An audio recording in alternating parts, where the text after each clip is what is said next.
작년에 흥행 돌풍을 일으키면서 역대 한국 영화 흥행 순위 2위에 오른 영화가 있습니다. 만화를 원작으로 한 영화인 신과 함께라고 하는 영화인데요. 1,400만 명이 넘는 관객을 동원하면서 소위 말하는 대박을 터뜨렸죠. 물론 이 영화는요, 기독교적인 가치와는 약간의 거리가 있습니다. 하지만 이 영화가 성공할 수 있었던 이유는요, 우리네 일상에서 충분히 있을 법한 그러한 삶의 이야기를 통해서 많은 사람들에게 감동을 주었기 때문입니다. 특별히 이 주인공이 경험했던 그 어린 시절의 그 아픔과 고통들, 그리고 현실에서 마주했던 그 고난은요, 평범한 우리네 사람들의 삶과도 닮아 있습니다.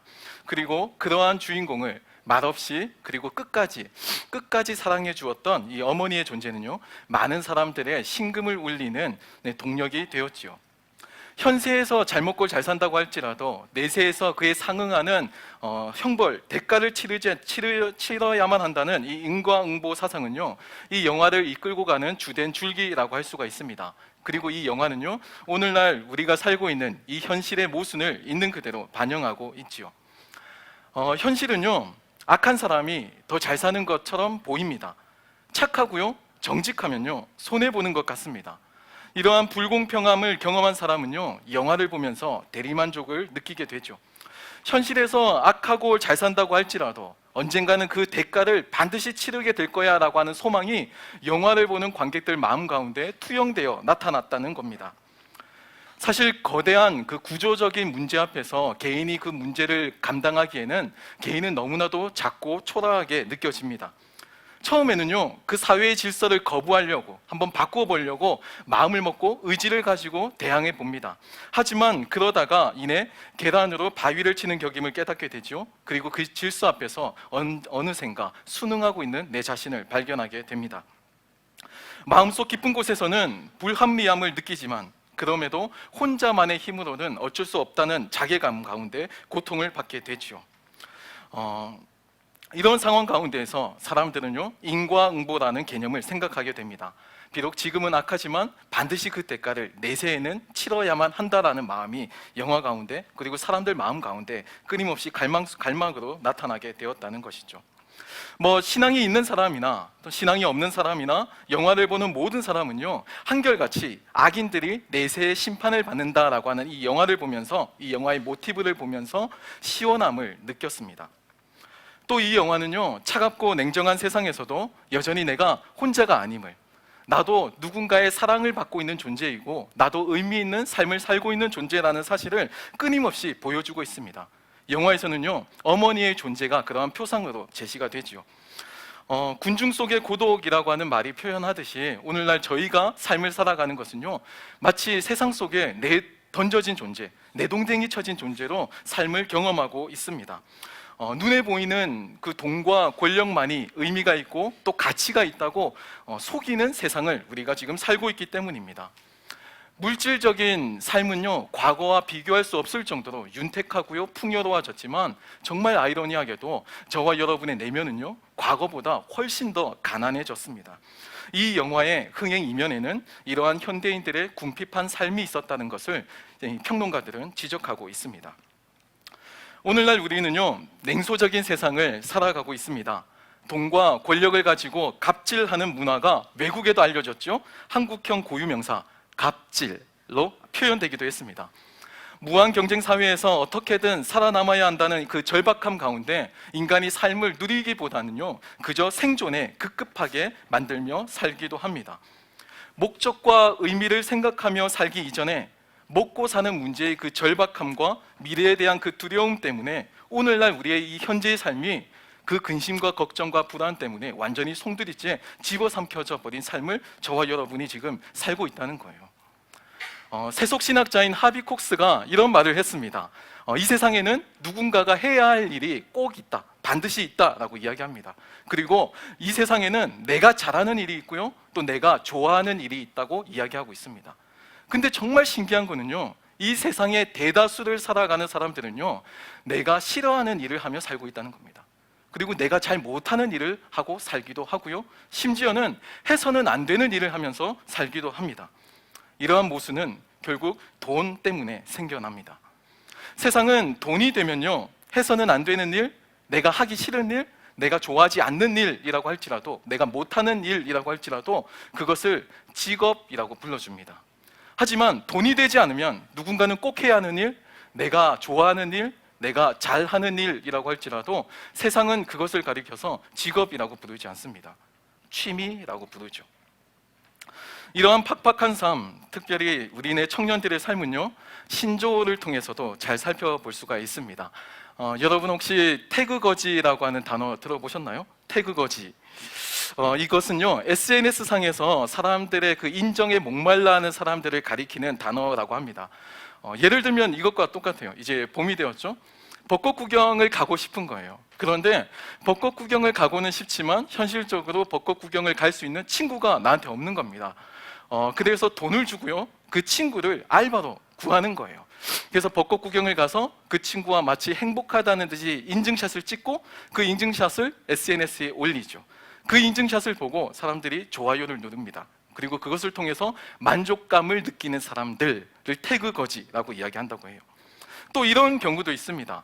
잘 아는 후배에게 갑자기 메신저로 이렇게 연락을 한다고 해요. 맛집이나 아니면 개봉한 영화에 내 이름을 태그시켜 달라고. 이 뭐 평소에 왕래도 없고 또 뭐 그렇게 친하지도 않은 선배가 부탁을 하긴 했지만 후배 입장에서는 태그할 수밖에 없겠죠. 그래서 태그를 걸자마자 선배가 바로 댓글을 단다고 합니다. 나 이 영화 너랑 안 볼 건데. 네, 황당하고 생뚱맞죠. 모두가 행복해 보이는 이러한 가상현실 공간에서 나도 행복하고 싶다는 욕망이 잘 드러나고 있는 우리의 현실이 아닌가 생각해 봅니다. 오늘 본문은요, 요셉과 그의 가족이 애굽으로 내려간 이후 모세가 나타나기까지의 약 400년의 시간이 담겨져 있습니다. 많은 사람들이 태어났을 거예요. 그리고 삶을 살았고요, 또 아마 죽었을 겁니다. 희노애락과 여러 삶의 이야기가 400년에 걸쳐서 아마 존재했을 겁니다. 하지만 그들의 이 400년의 삶은요, 오늘 본문을 통해서 매우 간략하게 소개되고 정리되고 있습니다. 단 3절을 통해서 아주 간략하게 소개되고 있죠. 이스라엘이 애굽의 노예가 되었다. 부정할 수 없는 현실을 마주하게 된 겁니다. 예전에 저는 교회에서 간증을 들을 때마다 현실적인 괴리감을 느꼈습니다. 간증자의 간증은 마치 그 하나님의 도우심으로 가득한 그 기적의 연속이었거든요. 문제가 생길 때마다 하나님은 그 간증자를 막 적극 개입하시고 적극 도와주시고 성공의 길로 막 인도해 주셨어요. 그 간증을 듣고 있으면 가끔은 그 간증자의 삶과 내 삶이 비교가 되는 겁니다. 그래서 나만 왠지 초라하게 느껴지는 경험을 한 적이 있습니다. 마치 하나님께서 간증자에게만 호의를 가지고 간증자의 삶에만 관심을 가지고 계신 것처럼 느껴졌거든요. 저는 왠지 혼자인 것 같고 내 일상에서의 기적은 정말 경험되기 힘든 것처럼 느껴졌기 때문입니다. 사실 성경을 봐도요, 기적의 연속의 이야기예요. 비가 오지 않아서 비가 오게 해달라고 기도하니까 비가 내리기 시작합니다. 심지어 하늘에서 불을 내려달라고 기도하니까 갑자기 하늘에서 불이 내려왔죠. 전쟁에서 승리하게 해달라는 기도 역시도 성취가 되었습니다. 죽은 사람도 살아나죠. 기적의 연속입니다. 그런데 문제는요, 진짜 실질적인 문제는 내가 살고 있는 이 일상에서는 그 기적을 경험하기가 어렵다는 겁니다.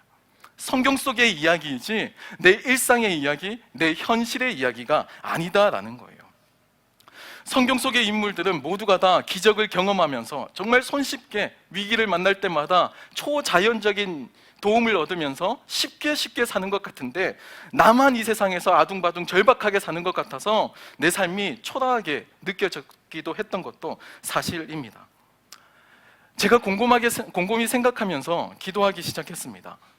그리고 기도를 통해서 그제야 서서히 이해가 되기 시작했죠. 내 삶에서 경험하는 모든 사건은요, 사실 내게 해석이 되어야지만 의미를 가지게 됩니다. 그렇죠? 의미가 없는 사건은 우리 기억에서 다 지워지잖아요. 지나온 모든 사건들 가운데에서 의미 있는 사건들만 나에게 추억이라는 이름으로 남게 되는 겁니다. 그런데요, 이 의미를 가지기 위해서는 먼저 해석이 되어야 하는데 우리가 경험하는 그 모든 사건들이 즉시 해석되지 않는다는 데에서 문제가 생깁니다. 우리 삶에 일어나는 이 모든 일을 우리가 어떻게 바로 해석할 수가 있겠어요? 이유를 모르니까 당황을 하지요. 이유를 모르니까 삶에 고민이 있는 겁니다. 하지만 간증을 하는 그 간증자는 그 모든 사건이 이미 해석이 되어서 이미 다 정리가 된 겁니다. 그 사건들 속에서 하나님의 일하심을 발견한 거죠. 사건이 해석이 되었고요, 그 사이에 하나님의 일하심을 발견하고 나니까 그 하나님의 도움의 사건만을 굵직굵직하게 간증의 내용으로 전해질 수 있었던 겁니다. 사실 그 사건과 사건 사이에서 의미를 몰라서 방황하고 또 아파하던 시간은 또 얼마나 많았겠습니까? 그 사건과 사건 사이에서 해석이 되지 않아서 정말 괴로워하던 그 시간은 또 얼마나 길게 있었겠습니까? 기적의 내용의 사이사이에는 말로 다 표현할 수 없는 이 해석의 과정이 자리하고 있습니다. 기적과 기적 사이에는 평범한 일상의 시간, 즉 해석이 되어지는 기다림의 시간이 어마어마하게 많다는 사실을 저는 깨닫지 못하고 놓치고 있었던 겁니다. 마찬가지로 오늘 읽은 이 본문 말씀, 이스라엘의 애굽 생활 400년 역시도 당시에는 해석이 되지 않는 괴로움의 시간이었습니다. 성경에 따르면 이렇게 묘사하고 있습니다. 고된 노동으로 말미암아 탄식하며 부르짖는 소리가 가득했다라고 기록하고 있습니다. 하나님께서 그들을 떠나신 게 아닙니다. 그들이 뭔가 특별하게 죄를 지은 것도 아니에요. 하지만 그들의 삶은요, 고통이 되었고요, 주변에는 신음소리만이 가득했습니다. 이것이 이스라엘이 경험하는 현실이었어요. 400년 동안에 서서히 진행되었던 이 이스라엘의 노예화는 사람들로 하여금 그 하나님에 대한 구원의 사건, 그 구원의 경험을 그저 단순하게 과거의 사건으로 만들게 되었습니다. 현실과는 동떨어진 얘기라는 겁니다. 막 자라나는 그 신세대들에게 이 하나님의 구원의 사건, 하나님의 구원의 경험은요, 그저 현실과 동떨어진 전설 속의 이야기로 아마 다가왔을 거예요. 아브라함과 이삭과 야곱과 함께 하신 하나님의 이야기가 구전을 통해서, 입에서 입을 통해서 끊임없이 전해지고 있었지만 그럼에도 불구하고 그들의 고통스러운 삶과는 너무나도 먼 거리에 있었다는 겁니다. 사실 저희도 그런 것 같아요. 성경을 볼 때 우리는 이 이스라엘이 애굽에 내려간 사건과 모세에 의해서 출애굽한 사건을 마치 하나의 사건처럼 이게 한 번에 보려는 습관이 있는 것 같습니다. 근데 이 두 거대한 사건 사이에는요, 400년의 일상이 생략이 되어 있습니다. 이게 중요하지 않은 게 아니에요. 이것이 가치가 없는 것이 아닙니다. 이것이 현실이 아니었던 것이 아니에요. 실제로 있었던 시간, 물리적인 시간, 이 400년의 시간이, 이 400년의 일상의 시간을 이스라엘은 침묵 속에서, 그들의 일상 속에서 살아내고 있었습니다. 저는 성경이 우리를 향한 하나님의 사랑 이야기라고 믿습니다. 불가능한 상황이 극복이 되고요, 초자연적인 기적이 일어나고요, 우리가 구원을 경험하는 사건이 성경 속에서 기록되어 있다고 저는 믿습니다. 그리고 이 구원 사건은요, 지금도 일어나고 또 경험할 수 있다고 저는 믿습니다. 하지만 당장 우리의 삶은요, 이 구원 사건을 경험하기에 너무나도 조급합니다. 성경에는 기도를 통해서 비도 오게 하죠, 죽은 사람도 살립니다. 온갖 질병과 인생의 문제가 한순간에, 단 한순간에 깨끗하게 한 번에 해결됩니다. 초자연적인 기적의 연속이죠. 하지만 우리의 삶은 기적이 아니고 지극히 너무도 합리적이라서 문제입니다. 내가 노력한 만큼만 결과가 나와서 문제예요. 너무 정직하죠. 얄짤없습니다. 심지어 결과가 더 나오지 않기도 합니다. 저와 여러분의 이 삶의 딜레마는 바로 이 지점, 여기에서부터 출발합니다. 우리는 인과율이 지배하는 세상을 살고 있습니다. 인과율이라고 하는 것은요, 원인이 있으면 결과가 있다라고 하는 단순한 이야기입니다. 쉽게 이야기하면 콩을 심었어요? 그러면 콩이 난다는 겁니다. 팥을 심으면 팥이 난다는 거예요. 아주 단순한 내용의 이 세상을 인과율로 표현하고 있습니다. 하지만 우리가 경험하는 이 현실 속에서는요, 이러한 인과율이 무너지는 경우가 종종, 아니 자주 발생합니다. 콩을 심었는데 팥이 나는 경우가 있습니다. 팥을 심었는데 콩이 나는 경우가 있다는 겁니다. 마치 해외 토픽에서나 나올 법한 일이기는 하지만, 뜸하기는 하지만 그럼에도 분명히 우리 주변에서 일어나고 있습니다. 이를 가리켜서 우리는 기적이라고 부르죠. 성경에는요, 이러한 기적의 이야기가 많이 담겨져 있습니다. 죽은 사람이 살아나죠. 사람이 물 위를 걷는데 물속에 빠지지를 않는 겁니다.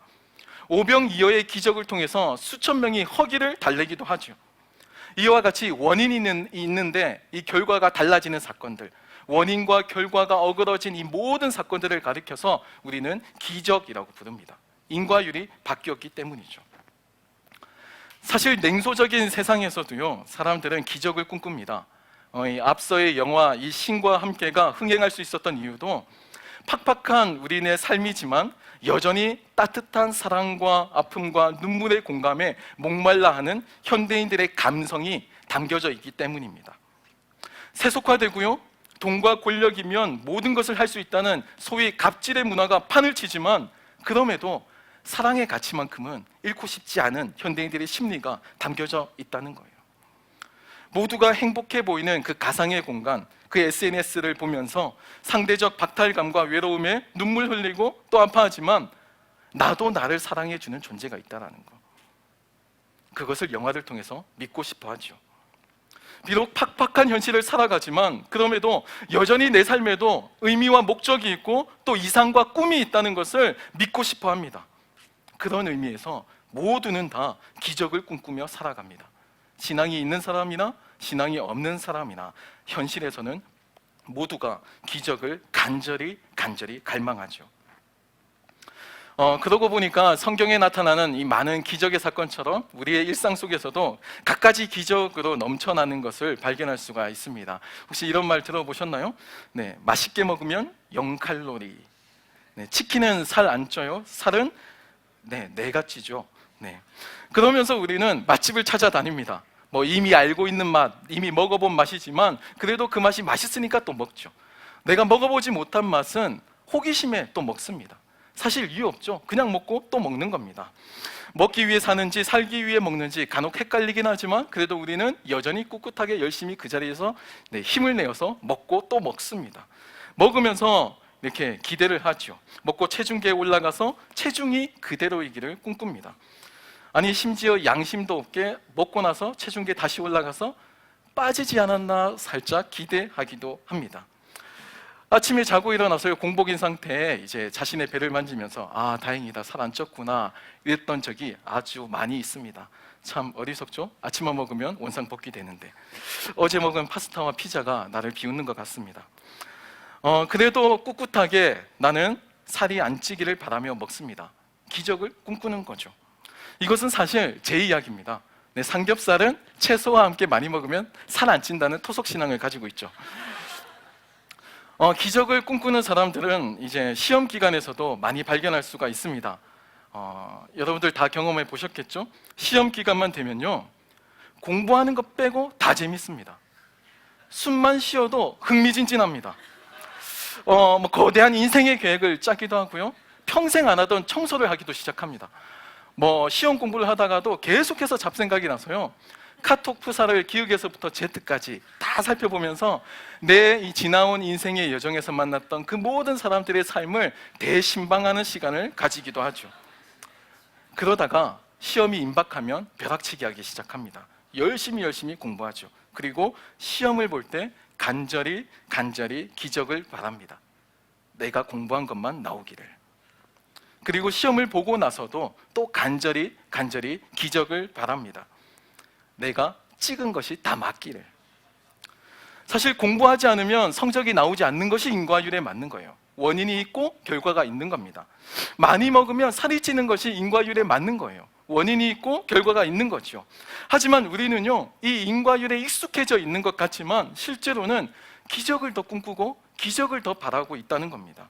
많이 먹어도 살 안 찌는 세상, 공부 안 해도 좋은 성적 받는 세상을 꿈꾸고 기적 갈망하고 있다는 겁니다. 제가 곰곰이 묵상해 보니까 이 기적이 우리에게 많이 왜곡되어 있다는 것을 발견할 수 있었습니다. 예를 들면 공부를 하나도 안 했는데 이제 시험을 봤는데 1등을 해서 장학금을 받게 되죠.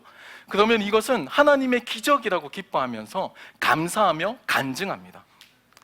평소 내 실력으로 절대 취업할 수 없는 직장에 합격을 하거나 절대 합격할 수 없는 어려운 시험에 내가 합격하는 경우도 하나님께 감사하며 하나님의 기적이라 생각하고 간증하죠. 근데 문제는 반대의 경우예요. 평소에 정말 열심히 하고 실력이 있어서 늘 1등할 수밖에 없었던 사람이 꼴등하는 경우가 있다는 겁니다.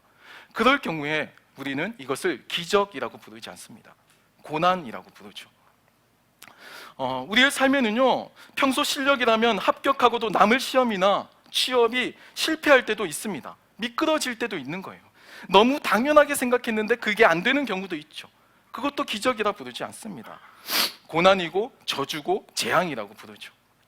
사실 둘 다 원인과 결과가 어그러진 사건, 원인과 결과가 무너진, 인과율이 무너진 초자연적인 사건입니다. 뭔가 하나님의 개입이 있는 사건이죠. 하지만 어떤 것은 기적이 되고요, 어떤 것은 고난이 되는 그 기준점에는 철저하게 나에게 이득이 되는지 이득이 되지 않는지가 자리하고 있습니다. 아니, 사실 어쩌면 우리의 삶에서 하나님의 기적이 일어나는 것을 저와 여러분은 두려워하고 있는지도 모릅니다. 실제 우리의 삶에서 이 인과율이 무너지는 사건은 자주 발생하지만 이 모든 사건이 다 나한테 이득이 되는 쪽으로만 발생해야 되기 때문에 그래요. 예측하지 못한 손해는 고난이라고 생각합니다. 예측하지 못한 이득은 축복이라고 생각하죠. 사실 둘 다 하나님께서 개입하신 기적의 사건임에도 말입니다. 오늘 본문을 보면 이스라엘은 역사적 인과율이 무너져 있는 사건, 무너져 있는 상황에 놓여져 있습니다.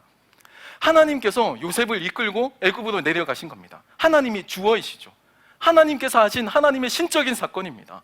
그렇다면 저와 여러분의 생각은 하나님께서 데리고 가셨으니까 그들을 끝까지 먹고 살기에 부족함이 없도록 책임져 주셔야 하는 것이 맞다고 생각할 겁니다.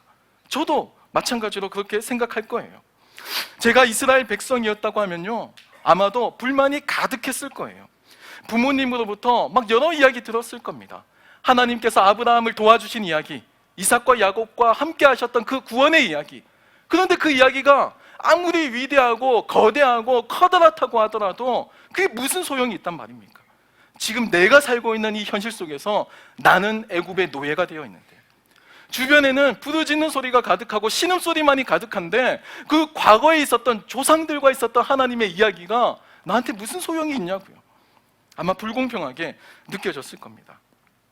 심지어는 그렇게 생각했을 것 같습니다.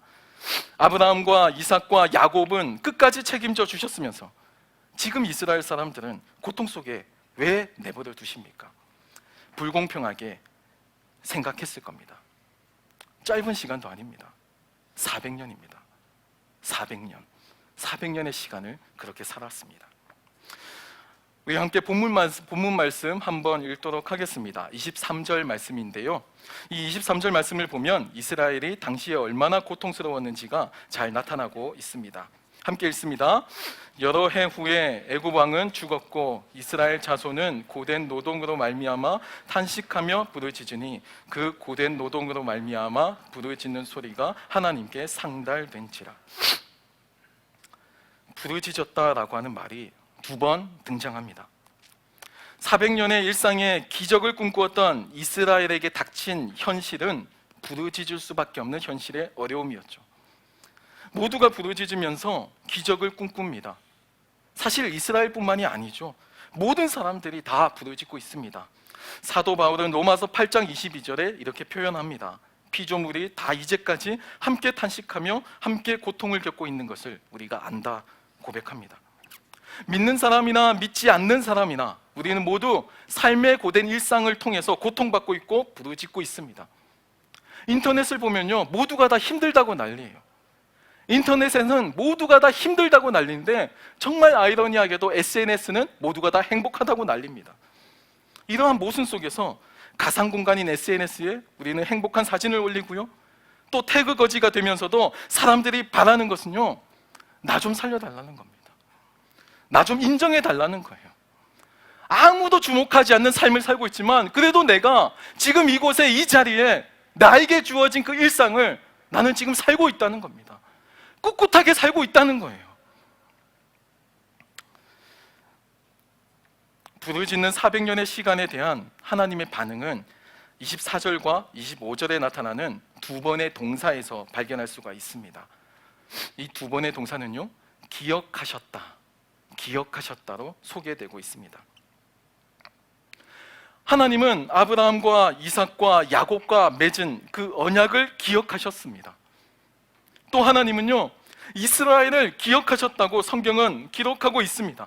400년의 시간, 잊혀진 줄 알았던 그 시간, 고통 속에서 울부짖었던 바로 그 시간에도 하나님은 여전히 그들을 기억하고 계셨고요, 그들의 조상과 맺은 그 언약을 잊지 않고 기억하고 계셨습니다. 사실 인간이 하는 약속은 너무 불완전합니다. 약속에 쌍방자가 있죠. 이 상대방 가운데 어느 한 사람이라도 그 약속을 어기게 되는 순간 약속은 자동으로 파기가 됩니다. 그래서 약속은 신실해야 해요. 신실하게 약속을 지킬 의지가 있어야 하고요, 신실하게 약속을 지킬 마음이 있어야만 합니다. 하지만 단순하게 신실하다고 해서 약속이 지켜지는 게 아니에요. 약속을 지킬 수 있는 능력 또한 필요합니다. 그래서 약속이 지켜지기 위해서는요, 능력과 신실하게 약속을 지키려는 의지와 마음이 필요합니다. 하나님은 인간의 변심과 또 불순종에도 불구하고 약속을 지키실 수 있는 능력이 있으신 분이시며, 또 신실하게 그 약속을 지키실 의지가 있으신 분이십니다. 오늘 본문은 그 하나님을 가리켜서 기억하셨다, 기억하셨다 소개하고 있습니다. 이스라엘의 고통스러운 현실 속에서 오늘 본문은 기적을 이야기합니다. 고통의 소리가, 하나님을 향한 부르짖는 소리가 하나님께 상달되었다고 선언하고 있습니다. 그저 부르짖음으로만 끝났다면 우리의 일생은 아마 절망일 겁니다. 저는 믿는 사람과 믿지 않는 사람의 결정적인 차이가 바로 여기에 있다고 저는 믿습니다. 우리의 이 부르짖음은요, 허공을 떠다닌 사라지는 메아리가 아닙니다. 하나님께 상달되는 기도의 메시지예요. 하나님께 전달되는 기도의 과정이고 내용이라는 겁니다. 모두가 부르짖죠. 부르짖을 수 없는 현실을 함께 살아갑니다. 믿는 사람도 고민과 갈등이 있어요. 교회를 다니고요, 신앙이 있다고 해서 고고하게 살 수 있는 게 아닙니다. 우리도 일용할 양식이 필요해요. 나도 조금 더 좋은 집에 살고 싶습니다. 나도 좋은 옷을 입고 싶어요. 그게 신앙인의 마음입니다. 믿지 않는 사람이나 믿는 사람이나 모두가 다 똑같은 삶의 굴레 가운데에서, 이 삶의 압박 가운데에서 우리가 지금 살고 있다는 겁니다. 예기치 못한 절망을 경험할 때마다 낙심하고 또 좌절하기도 하죠. 우리도 똑같이 부르짖어요. 하지만 이 부르짖음은 하나님의 일하심을 가져온다는 점에서 결정적인 차이가 있습니다. 부르짖는 소리가 하나님께 상달되었다, 이 부르짖는 소리가 하나님께 상달되었다, 이게 성경이 우리에게 전해주는 메시지입니다. 모두가 부르짖는 현실을 살아가지만 우리의 부르짖음은 하나님께 전달된다는 겁니다. 겉으로만 보면 믿지 않는 사람들이나 믿는 사람들이나 다 비슷비슷한 삶을 사는 것 같아요.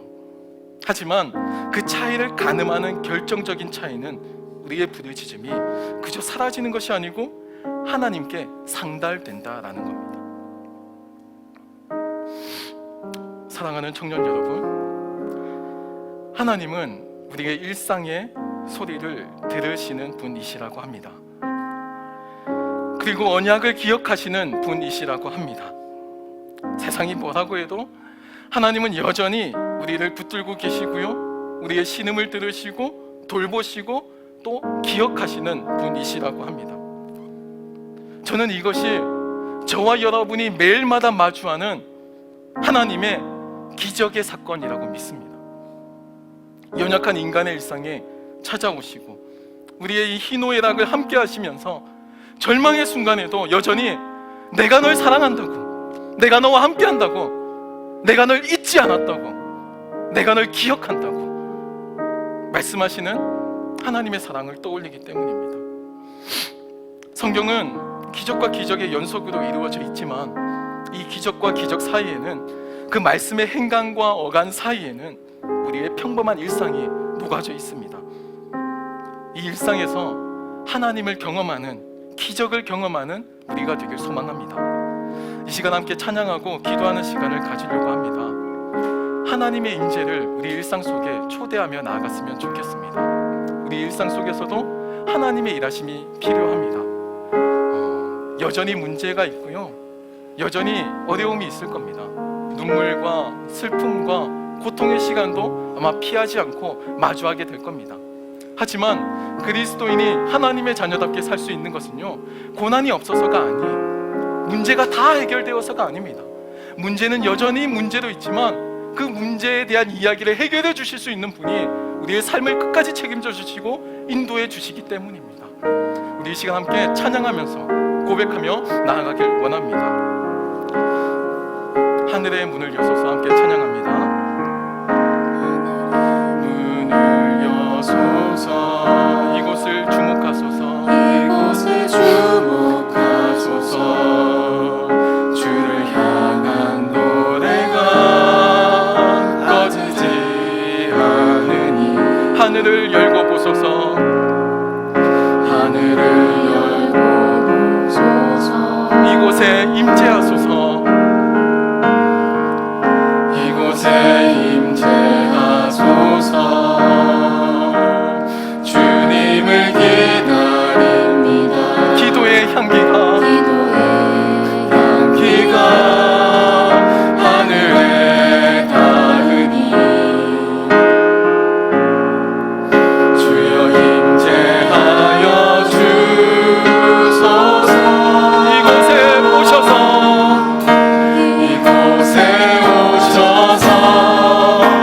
이곳에 앉으소서. 이곳에서 드리는 예배를 받으소서.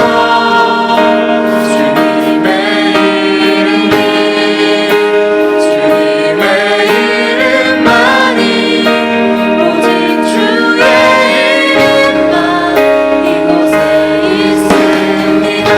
다시 한번 고백하며 나아갑니다. 하늘의 문을 여서서 함께 찬양합니다.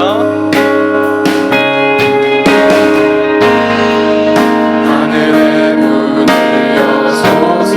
주님, 이곳을 주목하여 주십시오. 이곳을 주목하소서.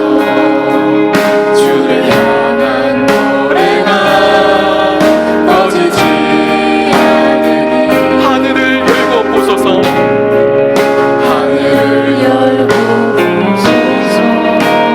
주님, 이곳에 임재하소서, 이곳에 임재하소서. 주님을 기다립니다. 기도의 향기가 하늘에 닿으니 주여 임재하여 주소서, 주여 임재하여 주소서. 이곳에 오셔서 이곳에 앉으소서.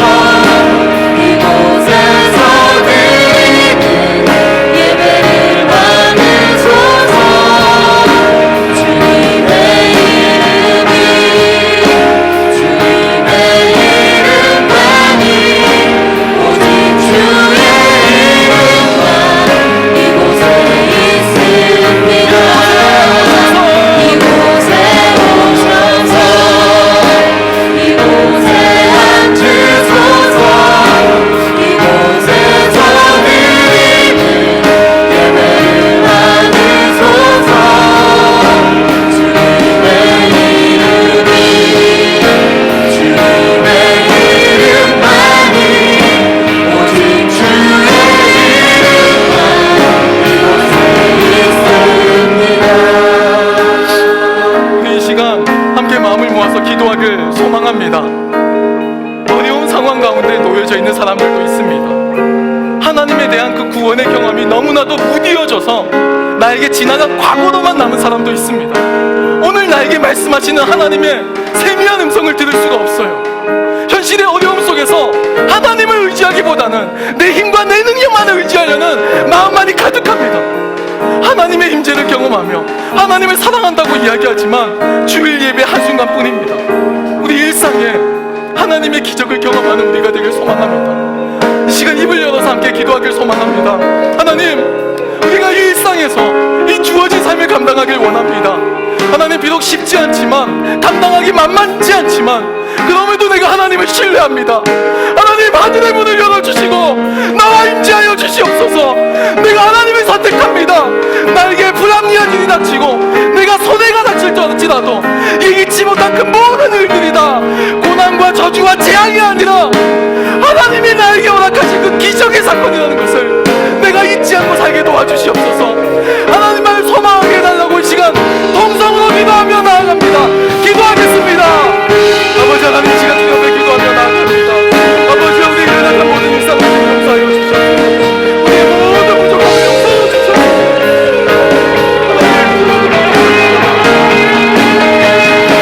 하나님을 예배하고 하나님을 신뢰하며 하나님을 기뻐한다고 이야기하지만 하나님, 내가 내 일상에서 하나님을 바라지 못합니다. 내가 하나님을 신앙하고 하나님을 믿음이 너무나도 한계가 무너져 있습니다. 주님 도와주셔야 합니다. 나의 입술의 고백이 삶의 고백이 되게 도와주시옵소서. 나의 가슴의 고백이 하나님께서 일하시는 그 생각의 고백이 되게 도와주시옵소서. 내가 하나님을 기대하게 하시고 내가 하나님을 사랑하게 하시고 내가 그 하나님의 바람을 듣게 도와주시옵소서. 하나님, 하늘의 문을 열어주시옵소서. 소망합니다. 우리가 어떤 것에 마음을 닫지 않게 도와주옵소서. 세상이 나를 가르쳐서 어떤 것이 아니게 도와주옵소서. 내가 그래도 그 하나님을 부탁하게 하여 주옵소서. 내가 그래도 그 하나님을 신뢰하게 하여 주옵소서. 내가 그 하나님의 일하심을 발견하게 도와주옵소서. 하나님의 일하심을 발견하게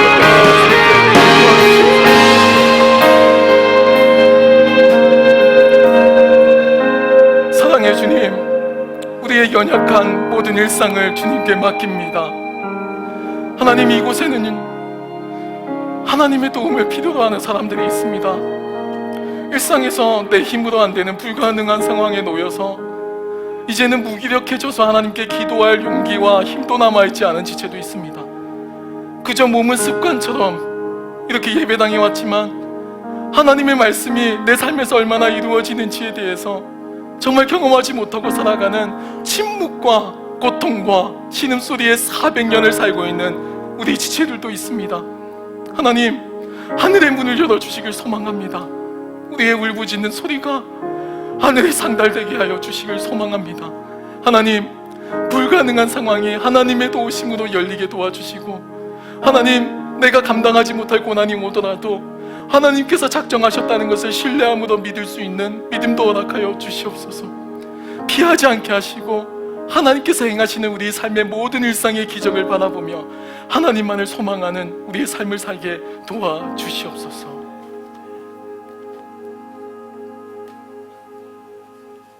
이제는 우리 주 예수 그리스도의 은혜와 하나님 아버지의 크신 사랑하심과 성령 하나님의 함께하심이 하나님의 신실하심을 신뢰하며 하나님을 향하여 서기로 결단하는 사랑하는 지체들의 삶 가운데 지금부터 영원히 함께하시기를 간절히 축원하옵나이다.